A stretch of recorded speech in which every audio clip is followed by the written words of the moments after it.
Je vais vous raconter comment j'ai obtenu la baisse du loyer du bail commercial de l'un de mes clients restaurateurs de près de 40% en moins d'une semaine, en quelques appels téléphoniques seulement, sans même avoir besoin de saisir le tribunal.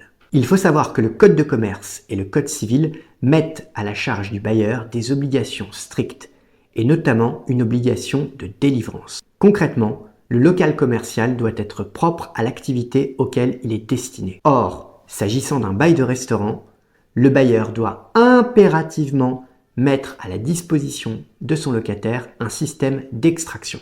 L'extraction, c'est le système qui permet d'évacuer les fumées de cuisine. En l'espèce, mon client avait un bail commercial de restauration, mais sans extraction. J'ai donc appelé le bailleur et je lui ai expliqué que nous allions mettre en cause sa responsabilité et lui demander d'indemniser mon client en lui reversant une somme équivalente à la valeur de son fonds de commerce. Cela représentait des milliers d'euros. Le bailleur a pris peur et a accepté de négocier.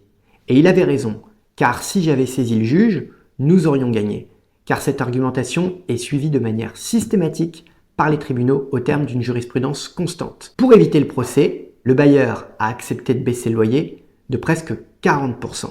Mon client a d'ailleurs par la suite obtenu l'autorisation auprès de la copropriété d'installer un système d'extraction, ce qui a encore augmenté la valeur de son fonds de commerce. Cette histoire vous montre l'importance de rechercher la faille du dossier si vous voulez gagner vos affaires. Ici, la faille résidait dans la rédaction du bail commercial. Et c'est souvent le cas, en lisant bien les contrats, chacune des clauses, chacune des lettres, on finit toujours par trouver la pièce qui va faire basculer le dossier et vous permettre de le gagner.